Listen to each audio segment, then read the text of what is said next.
खंडोजी नेवसे पाटील आहे. मी जेव्हा 9 वर्षाची होती तेव्हा माझा विवाह महात्मा ज्योतिबा फुले यांच्याशी झाला. महात्मा ज्योतिबा फुले व मी आम्ही दोघांनी मिळून पुण्यात मुलींसाठी पहिली शाळा सुरू केली. मी जेव्हा शाळेत जात होती तेव्हा लोक माझ्या अंगावर दगड, शेण, माती टाकत होते, तरीही मी डगमगली नाही आणि स्त्रियांना हा संदेश दिली की साक्षर व्हा, निर्भर व्हा आणि वाईट परंपरेला विरोध करा. पण आजच्या स्त्रिया व मुली शिक्षण सोडून, सामाजिक कार्य सोडून ओव्हर फॅशनकडे निघाल्या. याचाच राग आज मी व्यक्त करणार आहे. होय, मी सावित्री ज्योतिबा फुले बोलते. होय, मी सावित्री ज्योतिबा फुले बोलते. एरवी बोललेही नसते, पण तुम्ही माझ्या विचारांचा घोटून फ्रेम केले. चक्क माझी देवी बनवून मला फोटोमध्ये फ्रेम केले.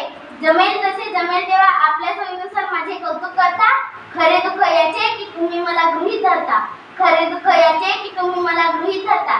याचाच राग आज मी व्यक्त करणार आहे. होय, मी सावित्री ज्योतिबा फुले बोलते. होय, मी सावित्री ज्योतिबा फुले बोलते. पुराणाचा दांडा गोताच काढावा. सगळ्या गोष्टी डोक्यावरून गेल्यात आणि ज्या माझा वारसा सांगतात त्याच बैमान झाल्या. असं होईल मला कुठं माहित होतं. मला काय पुढचं दिसत होतं काय?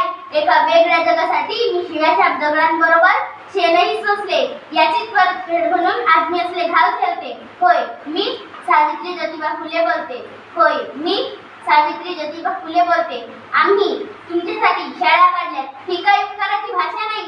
बाजार समाजसेवेसारखा बँड बाजावर ताशा नाही. विसरून गेलो होतो आम्ही की आम्ही कोणकोणते विष पचवले. विसरून गेलो होतो आम्ही की आम्ही कोणकोणते विष पचवले. हल्ली मात्र तुम्ही आमच्या आत्मसन्मानाला डिवचले. हल्ली मात्र तुम्ही आमच्या आत्मसन्मानाला डिवचले. म्हणूनच तुमच्या बहिरंगाने हे गाढण घालते. होय, मी सावित्री ज्योतिबा फुले बोलते. होय, मी सावित्री ज्योतिबा फुले बोलते. मान नको, पान नको, आमचे उपकारही फेडू नका. कीर्तन बिर्तन काही नको, झोडायचे म्हणजे भासणही सोडू नका. कीर्तन बिर्तन काही नको, झोडायचे म्हणजे भासणही सोडू नका. वाघिणीचे दूध पिऊन मांजरीसारखी गोंडागोडीत आहात. वाघिणीचे दूध पिऊन मांजरीसारखी गोंडागोडीत आहात आणि धर्म संस्कृतीच्या नावाखाली टाकाऊ परंपरा पाडीत आहात. आणि धर्म संस्कृतीच्या नावाखाली टाकाऊ परंपरा पाडीत आहात. म्हणूनच सर्वांपुढे निर्भीडपणे बोलते. होय, मी सावित्री ज्योतिबा फुले बोलते. होय, मी सावित्री ज्योतिबा फुले बोलते. मनमान्यांनी स्वैराचाराला पुरोगामित्वाचे लेबल लावणे यासारखी सोपी युक्ती नाही. फक्त नवरे बदलणे आणि घटस्फोट घेणे ही काही स्त्री मुक्ती नाही. ही काही स्त्री मुक्ती नाही.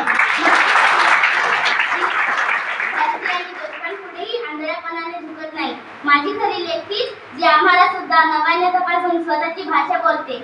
आम्हाला सुद्धा नव्याने तपासून स्वतःची भाषा बोलते. आमचा वसा तावून सुलाखून पेलवते. होय, मी सावित्री ज्योतिबा फुले बोलते. होय, मी सावित्री ज्योतिबा फुले बोलते.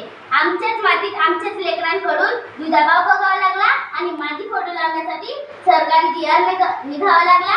आपल्या सोयीचे नसले की विचारांकडेही कानाडोळा होतं. आपल्या सोयीचे नसले की विचारांकडेही कानाडोळा होतं. आणि दुसऱ्यांसाठी काय करायचं म्हटलं की पोटात केकचा गोळा येतो. आणि दुसऱ्यांसाठी काय करायचं म्हटलं की पोटात केकचा गोळा येतो. म्हणूनच मायलेकींनो तुम्हाला सांगते. होय, मी सावित्री ज्योतिबा फुले बोलते. होय, मी सावित्री ज्योतिबा फुले बोलते.